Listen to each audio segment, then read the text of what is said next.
আপনার পূর্বপুরুষের মধ্যে, আমাদের পূর্বপুরুষদের মধ্যে যারা ইন্তেকাল করেছে, মারা গিয়েছে, যদি পর্যাপ্ত আমল আল্লাহ তাআলার কাছে না নিয়ে যেতে পারে, তারা শুধু আল্লাহকে বলছেন, ইয়া রব্বি লাউ আন্না লানা কাররা, ও মালিক আমাকে আরেকবার দুনিয়াতে পাঠাও, আর একটা সুযোগ আমাকে দাও, শুধুমাত্র দুনিয়াতে গিয়ে 2 রাকাত নামাজ পড়ে আবার চলে আসব। কয় রাকাত নামাজ? 2 রাকাত নামাজ পড়ে একবার তোমাকে সিজদা করে আবার চলে আসব, একটা বারের জন্য আমাকে সুযোগ দাও। এভাবে যদি চিৎকার করে কাঁদতে থাকে, আপনারা বলুন ওই মানুষটাকে সুযোগ দেওয়া হবে নাকি? বিন্দু মাত্র সুযোগ দেওয়া হবে না। আল্লাহ তাআলা ধমক দিয়ে বলবেন, আওয়ালাম নুআম্মিরুকুম, আমি কি তোমাদের সুযোগ দিয়েছিলাম না? 50 বছর 60 বছর সুযোগ দিয়েছিলাম। হাসি রহস্য জীবনে অনেক করছেন, কিন্তু আপনাদের বিবেকের কাছে আমার প্রশ্ন, কখনো কি জাহান্নামের জন্য কেঁদেছেন?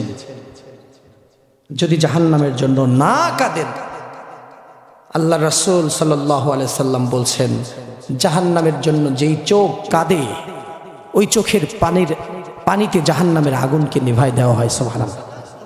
তা আপনি তো জাহান্নামের জন্য কখনো কাঁদেননি। আপনার চোখের পানি চোখ থেকে বেয়ে কখনো জমিনে পড়ে নাই। জাহান্নামের ভয়ে আপনি কখনো আতঙ্কিত হন নাই। নিশি রাতে, গভীর রাতে একা একা মোনাজাতে কখনো আল্লাহর কাছে জাহান্নাম থেকে ক্ষমা চান নাই। আর জাহান্নাম থেকে ক্ষমা চাওয়ার জন্য চোখ থেকে যদি আপনার বেয়ে বেয়ে পানির ফোঁটাগুলো পড়তে থাকে, আমার আল্লাহ রব্বুল আলামিন কুদরতি হাত দিয়ে পানিগুলো, আপনার চোখের পানিগুলো নিয়ে জাহান্নামের আগুনকে নিভায় দেয়। বলেন সুবহানাল্লাহ। কিন্তু দুঃখের বিষয়, আমরা কেউ জাহান্নামের জন্য কখনো কাঁদি না, ঠিক কিনা? জাহান্নাম থেকে সতর্ক থাকতে হবে, জাহান্নামের জন্য কাঁদতে হবে, ভয় করতে হবে জাহান্নামের জন্য, আর জান্নাতের জন্য আশা রাখতে হবে।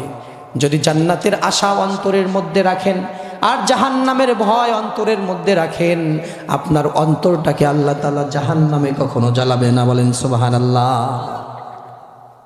কখনো জাহান্নামে দেবে না যদি কেঁদে থাকেন জাহান্নামের জন্য। কিন্তু আজকে আপনাকে প্রশ্ন করলে আপনার উত্তর হবে নেগেটিভ, যে কখনো কাঁদেননি জাহান্নামের জন্য। এই যে রাস্তা দিয়ে কত মানুষ হাঁটছে, টেনশন নিয়ে হাঁটছে, চেহারার দিকে তাকালে মনে হয় তারা আতঙ্কিত, তারা ভয়ে আছে, তারা একটা টেনশনে আছে। যদি তাদের বলা হয় তোমরা কিসের টেনশন করছো, এক একজন মানুষ এক একটা টেনশনের কথা বলে, কিন্তু কোনো মানুষকে আমি শুনলাম না যে ওই মানুষটা বলল আমি জাহান্নামের ভয়ে কাঁদছি। ঠিক কিনা বলেন? আপনারা দেখছেন এরকম মানুষ? চোখ দুটো বড় বড় হয়ে গেছে, খুবই আতঙ্কিত, ভয়ে আছে।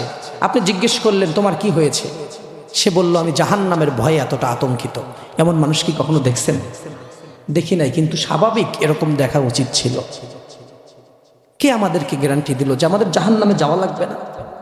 আমরা কিভাবে এত নিশ্চিন্ত হয়ে গেলাম? কত কঠিন জাহান্নাম কখনো চিন্তা করে দেখা হয়নি।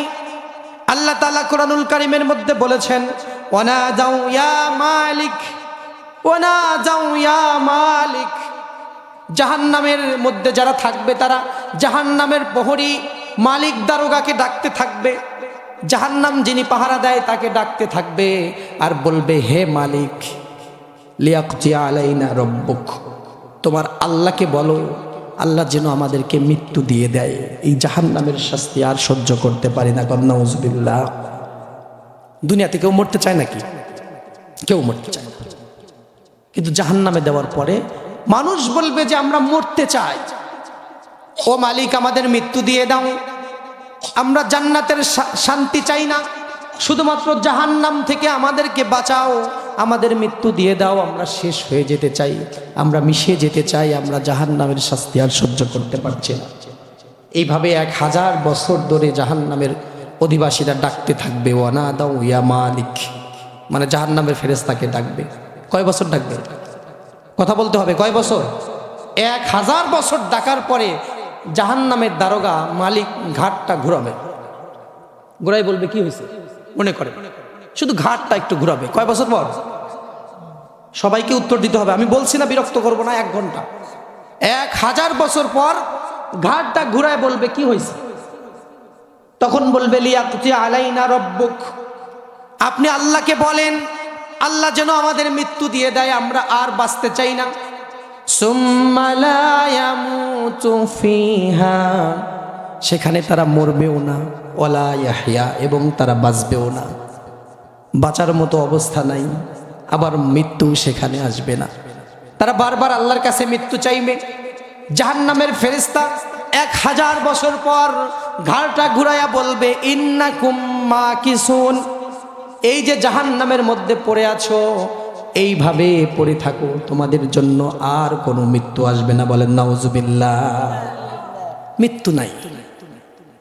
জান্নাতি এবং জাহান্নামীদের মাঝখানে একটা সাদা ধবধবে খাসি নিয়ে আসা হবে। কি নিয়ে আসা হবে? কথা বলেন না কেন? কি আলোচনা একদম মুখস্থ রাখতে হবে। আমি যাওয়ার সময় আপনারা কাল যাতে বলতে পারেন হুজুর কি কি বলছে। খাসিটার রং হবে সাদা। কি রং হবে? গাল গল্প বলছে এগুলো? আমি কি গল্প বলতেছি? গল্প যদি বলতেই হয় আমরা কোরআন থেকে বলবো, ঠিক কিনা বলেন? কোরআনের মধ্যে আল্লাহ 1000 গল্প বলছে। কয়টা? 1000। একটা সাদা ধবধবে খাসি নিয়ে আসা হবে। সেই খাসিটাকে জান্নাতি এবং জাহান্নামীদের মাঝখানে রাখা হবে। ওই খাসির গায়ের ওপরে লেখা থাকবে মিম অ তা, এর মানে হলো মাউত। কি লেখা থাকবে? মৃত্যু লেখা থাকবে, মাউত লেখা থাকবে। জাহান্নামের ফেরেশতারা আসবে, জান্নাতের ফেরেশতারা আসবে, সবাই মিলে এক জায়গায় হয়ে ওই খাসিটাকে জবাই করে দিবে। জবাই করে দিয়ে জান্নাতীদেরকে ঘোষণা দেওয়া হবে আর জাহান্নামীদেরকে ঘোষণা দেওয়া হবে, ইয়া আহলান নার, তোমরা যারা জাহান্নামে আছো শুনে রাখো, আর কখনো তোমাদের সামনে মৃত্যু আসবে না। খালিদিনা ফিহা আবাদা, এইভাবে চিরকাল তোমাদের জাহান্নামে থাকতে হবে। বলেন নাউজুবিল্লাহ। মৃত্যু আর আসবে না। মৃত্যু নামক যে একটা জিনিস ছিল দুনিয়াতে, তোমরা মৃত্যুর সাথে পরিচিত ছেলে, যে মানুষ মরে যেত, ওই মৃত্যুরই আজকে মৃত্যু হয়ে গেল। মৃত্যুকেই জবাই করে দেওয়া হলো, মানে মৃত্যু আর মৃত্যু নামে কোনো জিনিস নেই। যারা যেখানে আছে, জান্নাতে যারা আছে জান্নাতেই থাকবে, জাহান্নামে যারা আছে জাহান্নামেই থাকবে। মৃত্যুকেই মেরে ফেলা হলো, মৃত্যুকে জবাই দেওয়া হলো, একটা খাসির আকারে নিয়ে এসে সবার সামনে জবাই দেওয়া হলো। আর ঘোষণা হলো আর কখনো তোমরা মৃত্যুবরণ করবে না। এই শাস্তির মধ্যে থেকে যদি এই ঘোষণা আসে তখন তাদের কি অবস্থা হবে একটাবার কল্পনা করুন। দুনিয়াতে যদি আপনার শরীরে পুড়ে যায়, আগুন লাগে, ফোড়া ওঠে, একটা সময় এই ব্যথার অবসান হয়, আপনি মরে যাবেন, ব্যথাটা শেষ হয়ে যাবে। কিন্তু জাহান্নামে যাওয়ার পর এই যন্ত্রণার কখনো শেষ হবে না। মানুষ মরণ চাইবে আল্লাহর কাছে। আমার প্রিয় ভাইয়েরা, ব্যথায় যেই ব্যক্তি কাতরাচ্ছে, আজকে হসপিটালের বেডে যেই ব্যক্তি শুয়ে আছে, ওই ব্যক্তির আশা আছে একটা সময় এই ব্যথা ঠিক হয়ে যাবে, আমি ভালো হয়ে যাব, আমি সুস্থ হয়ে যাব, অথবা মরে যাব, এই ব্যথা চিরদিন আমার সাথে থাকবে না। আজকে যেই ব্যক্তি গরিব আছে, অসহায় আছে, না খেয়ে আছে, ওই ব্যক্তির চিন্তা আছে আল্লাহ আমাকে রহমত করবেন, আমি ধনী হব, আমি খাবার পাবো। সময়ের সাথে সাথে সব কিছু পরিবর্তন হয়ে যাবে। শুধুমাত্র জাহান্নামীরা জাহান্নামে গেলে তাদের অবস্থার আর কোনো পরিবর্তন হবে না। বলেন নাউজুবিল্লাহ। আল্লাহ তাআলা তাদেরকে শাস্তির জন্য এমনভাবে সেট করে রাখবেন, একের পর এক নতুন নতুন শাস্তি তাদের জন্য আয়োজন করবেন। এইভাবে শাস্তির মুখে তারা আল্লাহর কাছে মৃত্যু চাইবে।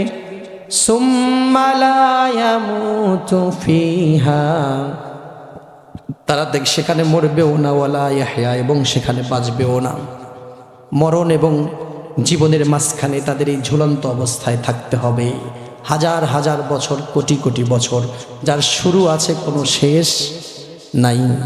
শুরু আছে কিন্তু শেষ নাই। ওই জাহান্নাম সম্পর্কে কে আপনাকে গ্যারান্টি দিল? আজকে আমি জাহান্নামের ওয়াজ করছি, আপনারা শুনছেন, কিন্তু ভিতরে কোনো পরিবর্তন নাই। জাহান্নামে যাওয়ার পরে ফেরেশতারা বলবে তোমরা কেন জাহান্নামে আসলে? দুনিয়াতে কি জাহান্নাম সম্পর্কে তোমাদেরকে কেউ কিছু বলে নাই? আর দুনিয়াতে কি জাহান্নাম সম্পর্কে তোমরা শোনো নাই নাকি?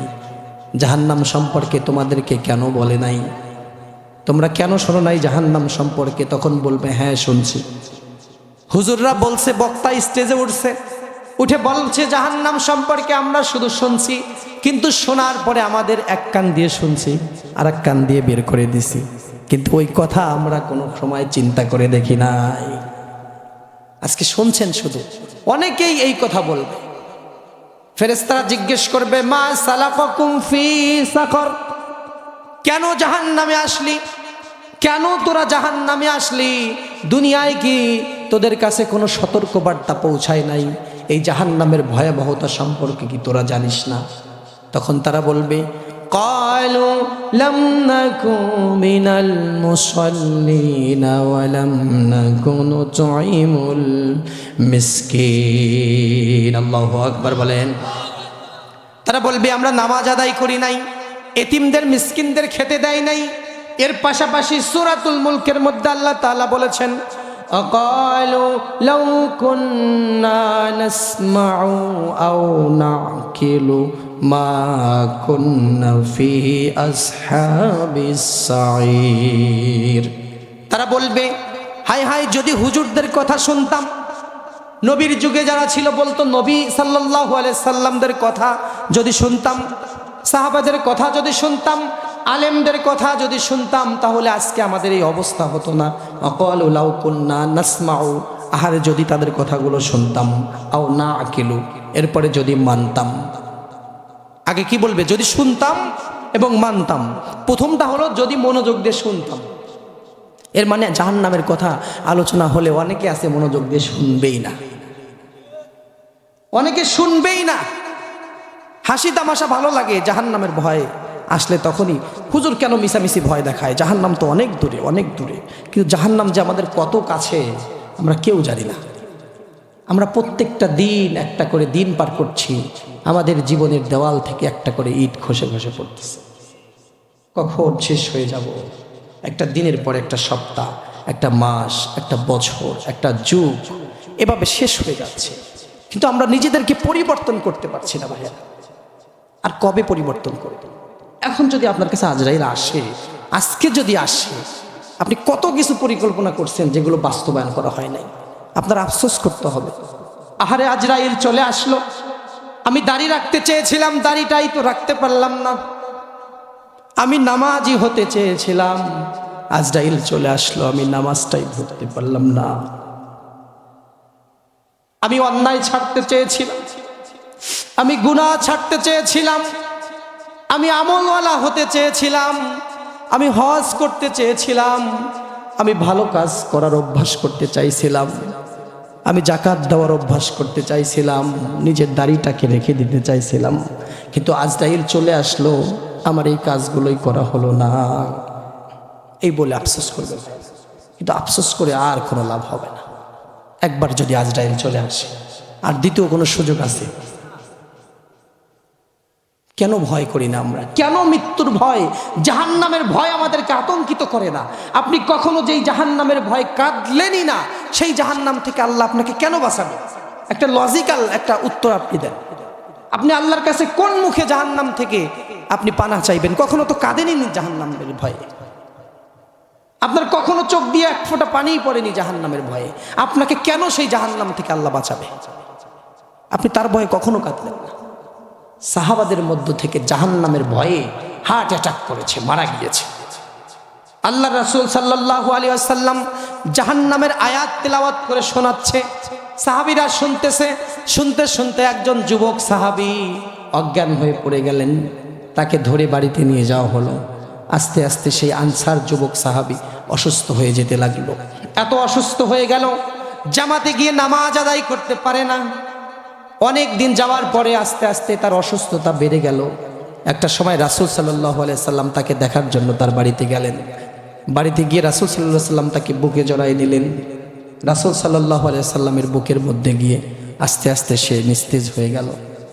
আল্লাহ রাসূল বললেন, সাহাবারা শোনো, তোমাদের এই ভাই জাহান্নামের ভয়ে তার কলিজাটা ফেটে দুই ভাগ হয়ে গেছে। জাহান্নামের ভয়ে সে এত আতঙ্কিত হয়েছে, তার কলিজা ফেটে গেছে, হার্ট অ্যাটাক করেছে, সে মারা গেছে। তোমরা তাকে দাফনের ব্যবস্থা করো। আজকে আমরাও হার্ট অ্যাটাক করি, কিন্তু জাহান্নামের ভয়ে নয়, ঠিক কিনা বলেন?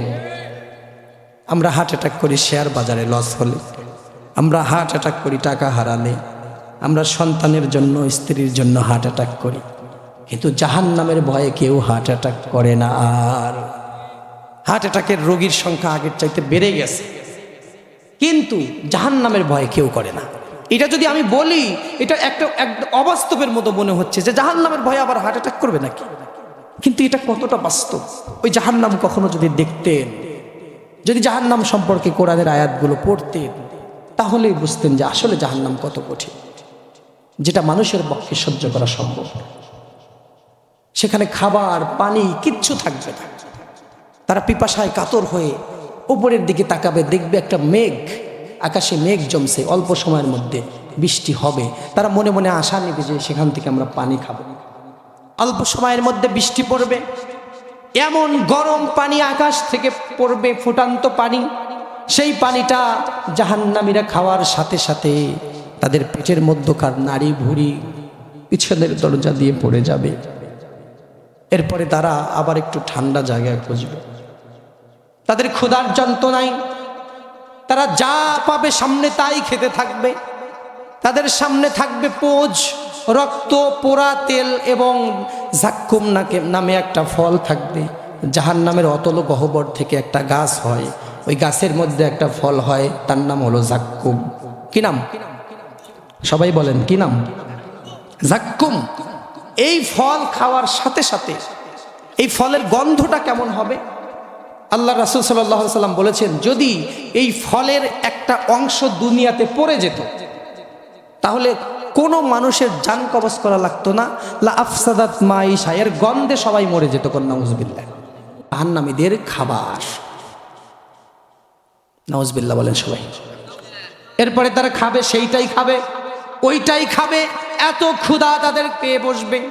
খাবার পরে যখন গলায় আটকে যাবে, কাঁটা থাকবে সেই ফলের মধ্যে, গলায় আটকে যাওয়ার পরে তারা পানি চাইবে।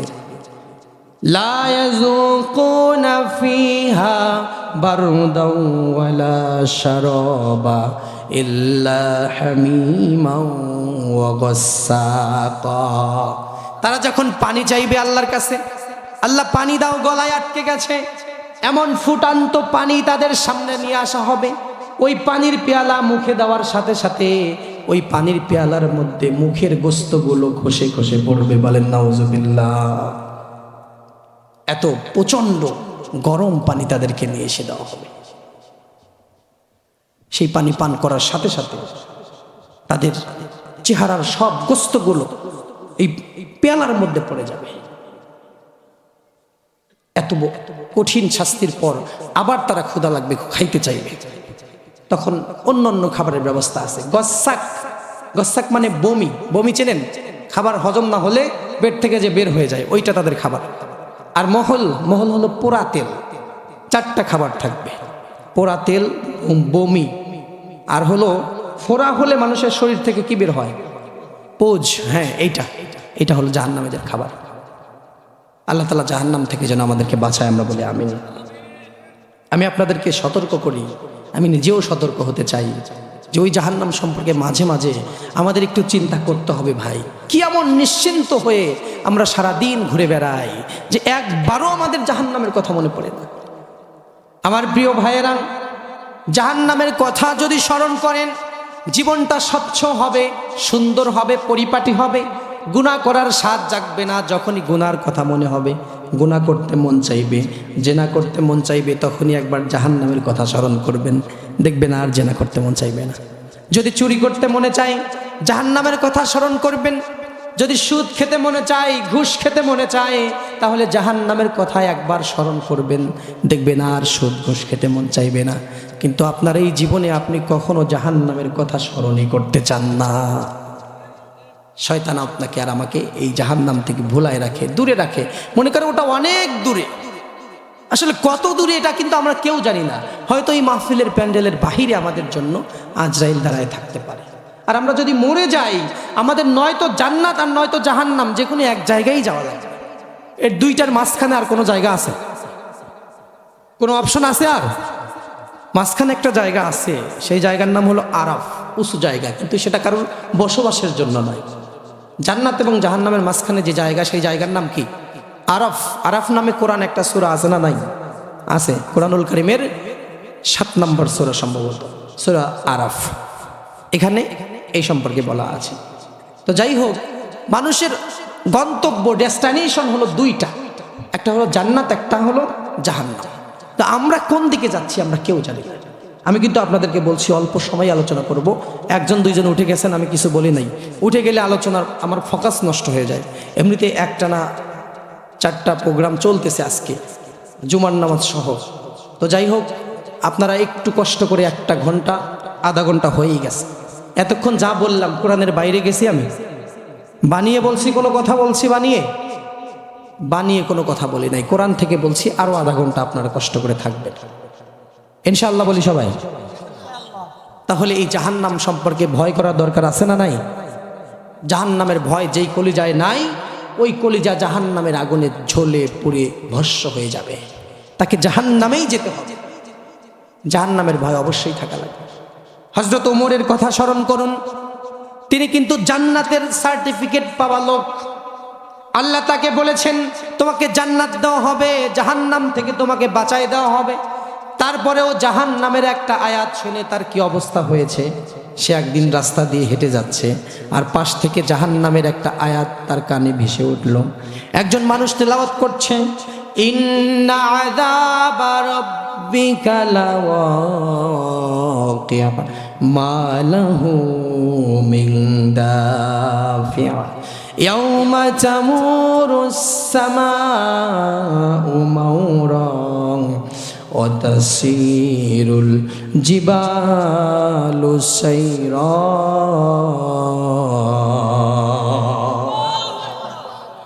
হযরত ওমর শুনতে পেলেন একজন তেলাওয়াত করছে, ইন্না আযাবা রাব্বিকা লাওয়াকিয়া, নিশ্চয়ই আল্লাহর আযাব খুব দ্রুত এগিয়ে আসছে। মা লাহু মিন দাফিয়া, আর কে তোমাকে সেই আযাব থেকে বাঁচাবে? আল্লাহ যদি আযাব দেয়, বাঁচানোর মতো কেউ আছে নাকি? কে তোমাকে সেই আযাব থেকে বাঁচাবে? এই কথা শোনার পর গাধার পিঠ থেকে হযরত ওমর পড়ে গেলেন। জাহান্নামের শাস্তির কথা শোনার পর সে কিন্তু জান্নাতের গ্যারান্টি পাওয়া লক্ষ্য। আর এই কথা বলা হচ্ছে কাফেরদের সম্পর্কে, কাফেরদের জাহান্নামে দেওয়া হবে, কে তাদেরকে বাঁচাবে? সেই কথা শুনে সে পড়ে গেল গাধার পিঠ থেকে। 15 দিন পর্যন্ত অসুস্থ। হযরত ওমরের মতো মানুষ দুর্বল হয়ে গেল, অসুস্থ হয়ে গেল, শুধুমাত্র জাহান্নামের একটা আয়াত শোনার পর। এই আয়াতগুলো আজকে আমরা কোরআন তেলাওয়াত করি, শুনি, হুজুররা নামাজের মধ্যে পড়ে, আমরা শুনি, হুজুরেরও কিছু হয় না, আমাদেরও কিছু হয় না, ঠিক কিনা বলেন? বাংলাদেশের ম্যাক্সিমাম মসজিদের হুজুরগুলো নামাজে কি তেলাওয়াত করে সেটা তারা নিজেই জানে। ভুল বললাম নাকি? কি তেলাওয়াত করতেছে কোরআন সম্পর্কে এই জ্ঞান তাদের নাই। আমি বদনাম করছি না, কিন্তু সবার এটা জানার প্রয়োজন আছে না নাই? আপনার সন্তান ঢাকায় থাকে, আপনাকে চিঠি লিখেছে, বাবা টাকা লাগবে, টাকা দাও। আপনি যদি চিঠির ভাষা না বোঝেন, সন্তানের চিঠিটা শুধু বুকে লাগাচ্ছেন, চুমা খাচ্ছেন, বুকের সাথে লাগাচ্ছেন, এইভাবে চিঠিটা রেখে দিলেন, কিন্তু চিঠির মধ্যে লেখা আছে বাবা টাকা দাও।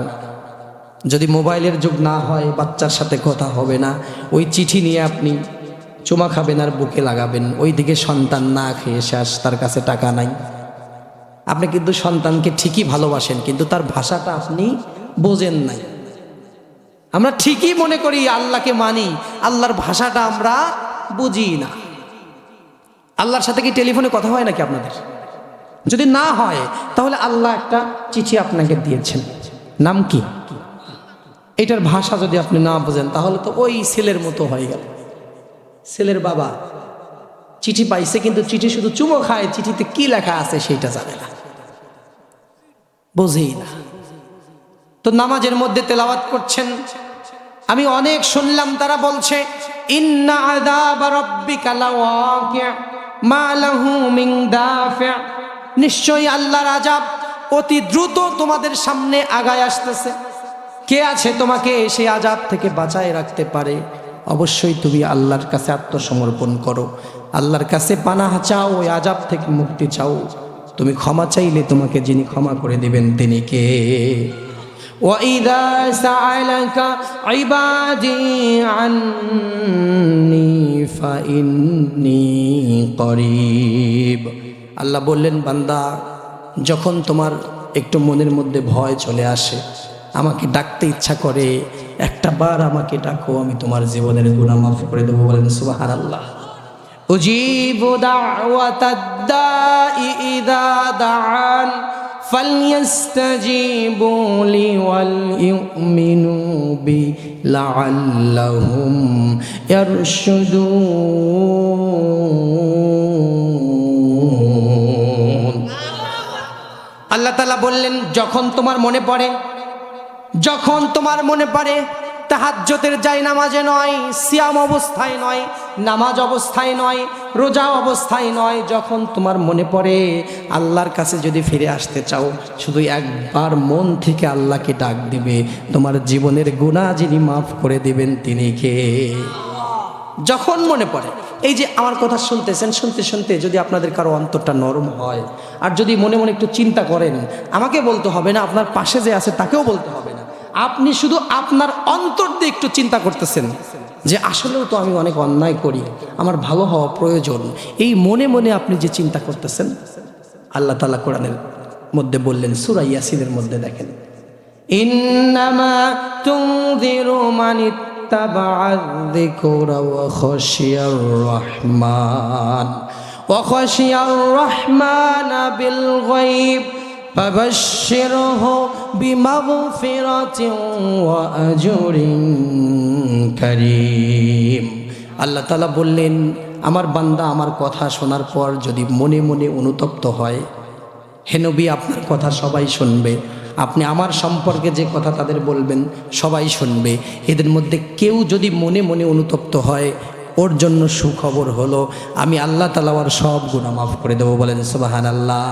ফাবাশশিরহু, তার জন্য সুসংবাদ, বিমাগফিরাতিন ওয়া আজরিন কারীম, মহান সেই জান্নাতের ওয়াদা আল্লাহ করলেন। শুধু মনে মনে একবার চিন্তা করছেন যে আল্লাহ ভালো হয়ে যেতে চাই, আর কখনো গুনার কাজ করব না। আপনার মনে মনে এই চিন্তা করার কারণে আল্লাহ তাআলা সিদ্ধান্ত নিলেন যে আপনাকে তিনি জান্নাতে বানাবেন। বলেন সুবহানাল্লাহ। এরপরে আল্লাহ তাআলা আরো বললেন, ওয়াল্লাযীনা ইযা ফাআলু ফাহিশাতান আও যালামু আনফুসাহুম যাকারুল্লাহ।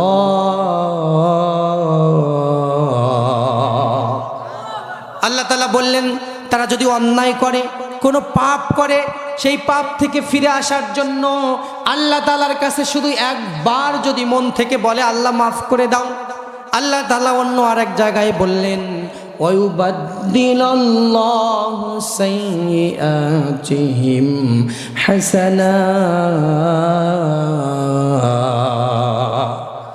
আল্লাহ বললেন, যত গুনাহ করছে ওই গুনাহগুলো শুধু মাফ করব না, ওই গুনাহগুলোকে আমি নেকি দিয়ে পরিবর্তন করে দেব। বলেন সুবহানাল্লাহ।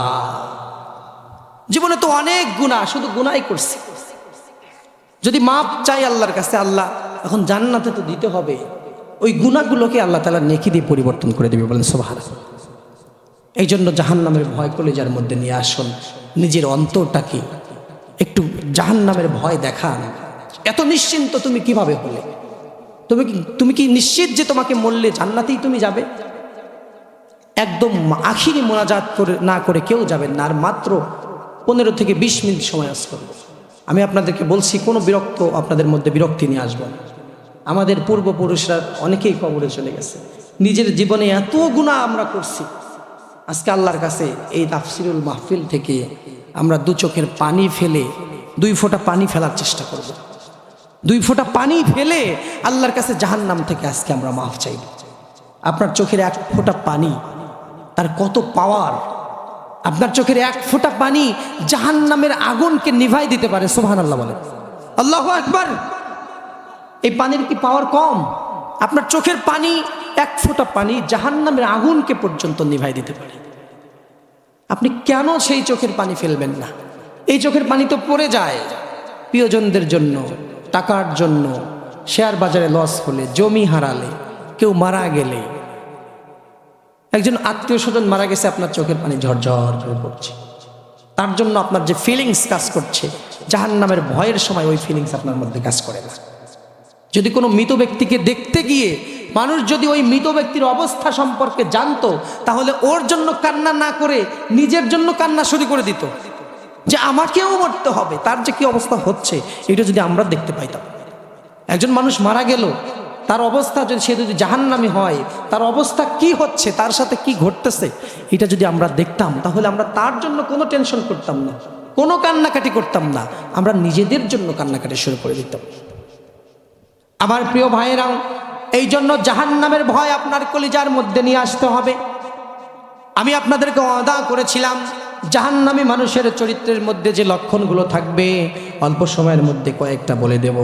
এর মধ্যে 1 নাম্বার হলো, জাহান্নামী যারা হবে দুনিয়াতে তারা প্রচণ্ড পরিমাণের রাগ করবে। বলেন নাউজুবিল্লাহ। খুব রাগী হবে তারা, তাদের এত রাগ থাকবে, তাদের কাছে যদি কেউ অন্যায় করে, সাইড টক করবেন না, তাদের কাছে যদি কেউ অন্যায় করে সেই অন্যায়টা তারা ক্ষমা করবে না। ছোট বাচ্চাও যদি অন্যায় করে তাকেও তারা শাস্তি দিবে। সমাজে এমন লোক আপনারা অনেকেই দেখছেন যে ছোট মানুষও যদি অন্যায় করে তাকেও তারা শাস্তির মধ্যে নিয়ে আসে, অর্থাৎ তারা কাউকে ক্ষমা করতে চায় না। এই লক্ষণ যদি কারোর মধ্যে দেখতে পান, আমাদের মধ্যে যদি থাকে, এটা আমরা সংশোধন করে নেব। এটা হলো জাহান্নামী মানুষের চরিত্রের একটা লক্ষণ। আর এর বিপরীত হলো জান্নাতি মানুষের চরিত্রের লক্ষণ হলো তারা মানুষকে ক্ষমা করে দেবে। কারোর সাথে রাগ হয়েছে, কথা কাটাকাটি হয়েছে, সাথে সাথে তারা মাফ করে দেবে। এই দুনিয়ার বিষয় দুনিয়াই শেষ করে দেওয়া লাগবে ভাই। এটা আখিরাতে নিয়ে গেলে আমাদের জন্য ভেজাল। এমন সময়ে আপনার পাওনাদাররা, আপনি যার সাথে খারাপ ব্যবহার করেছেন, তারা আপনার সামনে এসে দাঁড়াবে যখন আপনার কাছে কোনো ব্যালেন্স থাকবে না, টাকা থাকবে না, ডলার থাকবে না, রুপি থাকবে না, তখন থাকবে আপনার নেকি। তার ঋণ শোধ করতে হবে আপনার নেকি দিয়ে। নাউজুবিল্লাহ। কিছু মানুষ পাহাড় সম পরিমাণ আমল নিয়ে দাঁড়াবে, পাহাড় পরিমাণ আমল নিয়ে জান্নাতে যাওয়ার জন্য হাসরের ময়দানে দাঁড়াবে। আস্তে আস্তে তার পাওনাদাররা চলে আসবে। কারো কাছ থেকে টাকা নিয়েছিল, কাউকে বকা দিয়েছিল, কাউকে মেরেছিল, কাউকে গালি দিয়েছিল, কাউকে কষ্ট দিয়েছিল, সবাই আস্তে আস্তে চলে আসবে। আর তারা নিজেদের পাওনা বুঝে চাইবে, তাকে দেওয়ার মতো নেকি ছাড়া আর কিচ্ছু থাকবে না। আস্তে আস্তে তার নেকিগুলো ওই মানুষদেরকে দিতে থাকবে। দিতে দিতে নেকি শেষ হয়ে যাবে, তারপরেও পাওনাদার শেষ হয় না। তখন আল্লাহ তাআলা বলবেন, ওই সকল মানুষের গুনাহগুলো এর ঘাড়ে চাপায় দে। বলেন নাউজুবিল্লাহ। তাহলে পাহাড় সম পরিমাণ আমল নিয়ে উঠেও তারপরে জাহান্নামে যাওয়া লাগবে। এই জন্য দুনিয়ার বিষয় দুনিয়ায় শেষ করে দিতে হবে। আল্লাযীনা ইউনফিকুনা ফিস-সাররাই ওয়াদ-দাররাই ওয়াল কাযিমিনাল গায়জ। আল্লাহ তাআলা বললেন, যারা আল্লাহর জান্নাতি বান্দা হবে, ভালো মানুষ হবে, মুমিন যারা হবে, তারা সব সময় কম বেশি দান করবে। এটা হলো 2 নাম্বার। ওয়াল কাযিমিনাল গায়জ, তারা তাদের রাগকে নিয়ন্ত্রণ করবে। কোনো বিষয় রাগ হলে সাথে সাথে রাগটাকে নিয়ন্ত্রণ করে নেবে, কোনো সময় অতিরিক্ত রাগ দেখাবে না। আর যারা রাগ কম করবে তাদেরকে জান্নাতে যিনি বানায় দিবেন তিনি কে? আল্লাহ রাসূল বলছেন, লাইসা শাদীদু বিসুরআ, সে বীর নয় যে কুস্তি খেলে মানুষকে হারিয়ে ফেলে। ইন্নামা শাদীদুল্লাযী আমলিকু লাহু নাফসা ইনদাল গাদাব, রাগের সময় যে নিজেকে কন্ট্রোল করতে পারে সেই হলো সবচাইতে বড় বীর। বলেন সুবহানাল্লাহ। অলরেডি 3-4টা কিন্তু বললাম। জাহান্নামীদের চরিত্রে কোনো ক্ষমা থাকবে না, কাউকে তারা ক্ষমা করবে না। আর জান্নাতি মানুষের চরিত্রের লক্ষণ হলো তারা মানুষকে ক্ষমা করে দিবে, কারো প্রতি কোনো রাগ জমায় রাখবে না। এই গুণগুলো আমরা অর্জন করার চেষ্টা করব। আমি আর আপনি যে পেশার মানুষই হই না কেন, আও ফাল্লাহুন আও তাবিবুন আও মুহান্দিসুন, ডাক্তার, ইঞ্জিনিয়ার অথবা কৃষক, যেই পেশার মানুষ আমরা হই না কেন, যদি এই গুণগুলো অর্জন করতে পারি তাহলে যিনি আমাদেরকে জান্নাতি বানায় দিবেন তিনি কে? জান্নাতি বানায় দিবেন। এই গুণগুলো অর্জন করতে হবে। আরেকটা হলো, শেষ করে দিব, আরেকটা হলো যারা জান্নাতি হবে তাদের অন্তরের মধ্যে কোনো হিংসা থাকবে না। একজনকে অনেক টাকা দেওয়া হয়েছে, অনেক সুন্দর চেহারা দেওয়া হয়েছে, অনেক ভালো চাকরি পেয়েছে, ওইটা দেখে আমার মনের মধ্যে কেন জ্বলবে? ওইটা কি আল্লাহ আমার কাছ থেকে ধার করে নিয়ে তাকে দিছে নাকি? আমার কথা বোঝেন তো? আপনার পাশে একজন অনেক বড় চাকরি পাইছে, অথবা আল্লাহ তাকে অনেক নিয়ামত দিছে, এইগুলো কি আপনার কাছ থেকে নিয়ে আল্লাহ তাকে দিছে নাকি? আল্লাহর খাজানা থেকে আল্লাহ তাকে দিছে। আল্লাহ তাআলা প্রতিবাদ করলেন, তিনি বললেন আম ইয়াহসুদুনান নাসা আলা মা আতাহুমুল্লাহু মিন ফাদলি, আমি আমার বান্দাকে যা দিছি এটা আমার খাজানা থেকে দিছি, এটার জন্য তুমি কেন হিংসা করবা? তাকে সুন্দর চেহারা দিছি, তাকে অনেক টাকা দিছি, তার সন্তানের চাকরি দিছি, এটা আমি আমার খাজানা থেকে দিছি। আমি ইয়াহসুদুনান নাস, আল্লাহ বললেন মানুষ কি এই জন্যই হিংসা করে যে আমি আমার বান্দাকে আমার কাছ থেকে নিয়ামত নিয়ে তাকে দিয়েছি, এই নিয়ামত তো তার কাছ থেকে ধার করে নিয়ে দেই নাই, অথবা বিষয়টা এমনও নয় যে আমি তাকে সব দিয়ে ফুরাই ফেলছি, ওকে দেওয়ার কিছু নাই। যারা হিংসা করে তারা কিরকম মনে করে যে আল্লাহ অক্ত সব দিয়েই দিছে, আল্লাহর কাছে কিছু নাই, আমি আর পাবো না, এরকম নাকি? আল্লাহর কাছে অভাব আছে?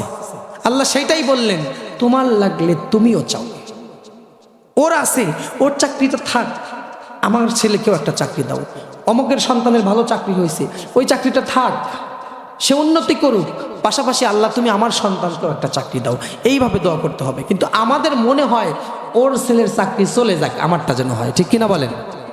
এই সমস্যা যাদের আছে তারা জান্নাতে যেতে পারবে, প্রবেশই করতে পারবে না। যদি আমার আর আপনার মধ্যে এটা থাকে, এখন থেকেই নিয়ত করবেন এটা আর করা যাবে না। এই ওয়াজ মাহফিল দিয়ে যদি উপকারী না হয়, একদম মুখস্থ করে নেবেন, কান খাড়া করে শোনেন। যদি আপনার মধ্যে এই সমস্যা থাকে, আপনি জান্নাতে ঢুকতে পারবেন না, এখনই বাদ দেওয়া লাগবে। এখন আছে কিনা এটা পরীক্ষা করার জন্য একটা ব্যারোমিটার আছে। ব্যারোমিটার হলো, হিংসার আরবি নাম হলো হাসাদ। হিংসার আরবি নাম কি? হাসাদ। এই হাসাদের আরবি থেকে বাংলাতে অনেকগুলো অর্থ হয়, তার মধ্যে একটা অর্থ হলো এরকম শরীরের মধ্যে আঁচড় কাটা, চিমটি কাটা, খোঁচা মারা। আমার অন্যের ভালো দেখে আমার মনের মধ্যে যদি আঁচড় কাটে, চিমটি কাটে, খোঁচা মারে, যদি খারাপ লাগে, তাহলে ওইটাই হলো হিংসা। অন্যর কোনো ভালো দেখে আমার মনের মধ্যে যদি খারাপ লাগে, তাহলে ওইটাই হলো হিংসা। এইটা থাকলে বাদ দিতে হবে, এখনই বাদ দিতে হবে। এই সকল মানুষ জান্নাতে যেতে পারবে না। আর বিপরীত দিকে যারা জান্নাতি হবে, তাদের অন্তরের মধ্যে হিংসা থাকবে না, তাদের অন্তরের মধ্যে শুধু ভালোবাসা থাকবে, দয়া থাকবে, একজনকে খুব সহজেই তারা আপন করে নেবে। আল্লাহ তাআলা বললেন তারা সুন্দর করে কথাও বলবে। ওয়াইবাদুর রহমানিল্লাযীনা ইয়ামশুনা আলাল আরদি হাওনা। আল্লাহ তাআলা বললেন তারা রাস্তা দিয়ে যখন হাঁটবে, নম্র এবং ভদ্রভাবে হাঁটবে। জান্নাতি মানুষ যারা আছে নিচের দিকে তাকায় থাকবে আর রাস্তা দিয়ে নরম সরম করে হেঁটে যাবে। ওয়াইদা খাতাবাহুমুল জাহিলুনা ক্বালু সালামা। আর যখন রাস্তা দিয়ে যাবে, যাকে পাবে তাকেই সালাম দেবে। বলেন সুবহানাল্লাহ। 4-5টা কিন্তু বলা হয়ে গেছে। রাস্তা দিয়ে নিচের দিকে তাকায়া নম্র ভদ্রভাবে হাঁটবে, আর যাকে পাবে তাকেই কি করবে? সালাম দেবে। মূর্খদের সাথে কোনো তর্ক করবে না। ওয়াইদা খাতাবাহুমুল জাহিলুন, তারা মূর্খদের সাথে তর্কে জড়াবে না। তারা বলবে ক্বালু সালামা, তারা সালাম দিয়ে পাশ কেটে চলে যাবে। অযথা তর্কাতর্কি তারা করবে না। অনেকগুলো কিন্তু হয়ে গেল। একটা হলো রাস্তা দিয়ে নম্র ভদ্রভাবে হাঁটবে, তাদের শরীরে অনেক দয়া থাকবে, তারা সবাইকে ক্ষমা করে দিবে, সালাম দিবে এবং মূর্খদের সাথে কোনো তর্ক করবে না। আর জাহান্নামী মানুষের মধ্যে থাকবে, তাদের চরিত্রে অনেক রাগ থাকবে এবং তারা হিংসা করবে। এইগুলো যদি আমাদের মধ্যে থাকে, এই যে আমি শুরুতে বলছি না যে আমরা 1 পা 2 পা করে নয়তো জান্নাতের দিকে আর নয়তো জাহান্নামের দিকে আগায় যাচ্ছি। এখন আমার আলোচনা শোনার পর আমার মনে হয় আপনাদের ক্লিয়ার হওয়ার কথা যে আপনি কোন দিকে যাচ্ছেন। আপনি নিজের সাথে চিন্তা করলেই আপনি বুঝবেন যে আপনি কোন দিকে যাচ্ছেন। আমি শুরুতে কিন্তু ওইটা বলছি, যারা শুরু থেকে ছিলেন আমার মনে হয় আপনাদের একটা ধারণা চলে আসার কথা যে আমি কোন দিকে যাচ্ছি। আলোচনা যদি শেষের দিকে যে হতো, আমি যেদিকে যাচ্ছি এটা যদি আমি বুঝতে পারি, যদি আমি ভালো দিকে যাই তাহলে ওয়েলকাম, আগাতে থাকবো সেই দিকে, জান্নাতের দিকে। আর যদি হিসাব করে আমি যদি মিলাই যে আমি জাহান্নামের দিকে যাচ্ছি, তাহলে যেখানে আছেন ওখানেই দাঁড়াতে হবে। উপায় হলো ওখানেই কি, সবাই বলেন নাই, ওখানেই ব্রেক, হাইড্রোলিক ব্রেক, যেটা দিলে সামনে আর নড়ে না, উল্টে পড়ে যাবে তাও আর সামনে যাবে না, ওই ব্রেক মারতে হবে। তারপরে এখন তারপরের পদ্ধতি কি? তারপরের পদ্ধতি হলো আল্লাযীনা ইযা ফাআলু ফাহিশাতান আও যালামু আনফুসাহুম যাকারুল্লাহ। আল্লাহ তাআলা বললেন, বুঝতে যখন পারছো ভুল, তখন সাথে সাথে ক্ষমা চাও। যারা সারা জীবন আমল করছে, তুমি বুঝে যদি আল্লাহর কাছে ক্ষমা আন্তরিকভাবে চাইতে পারো, ওদের চাইতে বেশি আমল নিয়া তোমার গুনাহগুলোকে আমল বানায় আমি তোমাকে জান্নাতি দেবো। সুবহানাল্লাহ। উপায়, পথ খোলা আছে। এখন খোলা থাকার কারণ হলো আপনার নিঃশ্বাসটা চালু আছে। নিঃশ্বাস যতদিন চালু থাকবে ততক্ষণ আপনার কি সুযোগটা থাকবে। নিঃশ্বাস বন্ধ হলে আর সুযোগ নাই। আপনারা যেহেতু এই মাহফিলে এসেছেন, এতদূর পর্যন্ত এসেছেন, বসেছেন, এত কথা শুনলেন, 12টা পর্যন্ত জেগেও থাকলেন, এর মানে আপনাদের সুযোগ এখনো আছে, এখনো সুযোগ আছে। দুনিয়া এখনো হারান নাই, আখিরাতও হারান নাই। দুনিয়া মোটামুটি অনেকটাই চলে গেছে, কিন্তু আখিরাত এখনো হারান নাই। আলোচনা শেষ করে দেব, কিন্তু দুনিয়ার থেকে নিঃশ্বাস ত্যাগ করে চলে যাওয়ার সাথে সাথে তখন যদি আপনি ভুলটা বুঝতে পারেন আর যদি ফিরে আসতে চান, আল্লাহ বলবে তোমার সব শেষ। খাসিরাত দুনিয়া ওয়াল আখিরাহ যালিকা হুয়াল খুসরানুল, হুজুর কি মুবিন, মানে তোমার দুনিয়াও শেষ, আখিরাতও শেষ। এর মানে হলো আমও গেল, পারেন না, আমরা এটা বলি আমও গেল সালাও গেল। আল্লাহ বললেন খাসিরাত দুনিয়া ওয়াল আখিরাহ, এটা আল্লাহর ভাষা, যে তোমার দুনিয়াও শেষ, আখিরাতও শেষ। তা আমাদের দুনিয়া চলে গেছে, দুনিয়া শেষ, এখন শুধু আখিরাত বাকি আছে। আখিরাতটা বাঁচান, আখিরাতটা বাঁচান। দুনিয়া তো শেষ, 50 বছর, 40 বছর, কারো 30 বছর, কারো 20 বছর, যাই হোক যতটুকু আমরা এসেছি জীবনের এই পর্যায়ে, আর গ্যারান্টি নাই কতদিন থাকবো। তার মানে দুনিয়া ধরেন শেষ। আমরা আখিরাতটা বাঁচাতে চাই।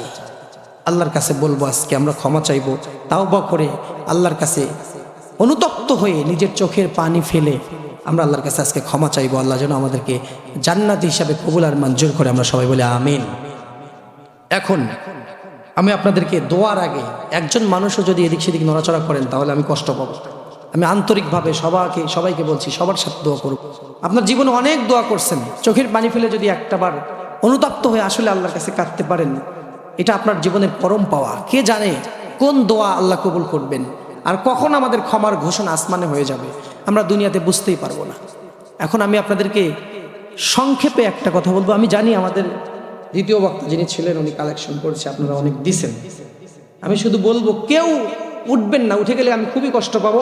12টার কথা বলছি না, 12টা 5-এই দোয়া করে দেবো। এখন বাজে 11:55।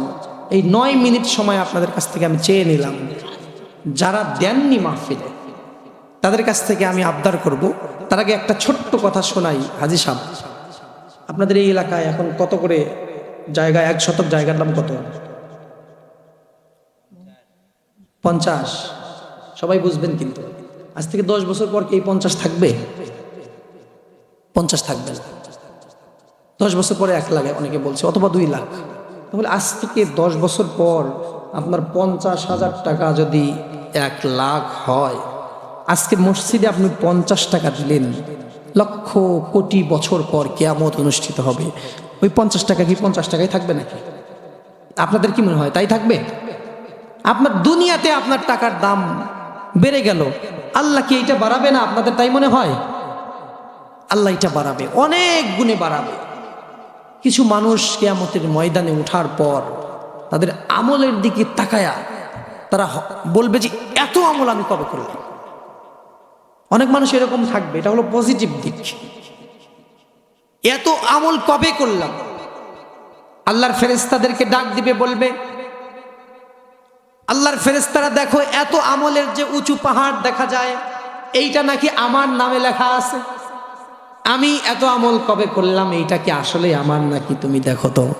ফেরেশতারা বলবে, ওই যে মসজিদে দান করেছিলে, অমুক জায়গায় একটা গাছ লাগাই দিছিলে, অমুক মানুষের একটা উপকার করছিলে, এই কাজগুলো, এই আমলগুলো, ছোট্ট ছোট্ট আমলগুলো আল্লাহ তাআলা অনেক বড় করে তোমার নাজাতের জন্য ব্যবস্থা করেছে। বলেন সুবহানাল্লাহ। অনেক আকারে বড় হবে।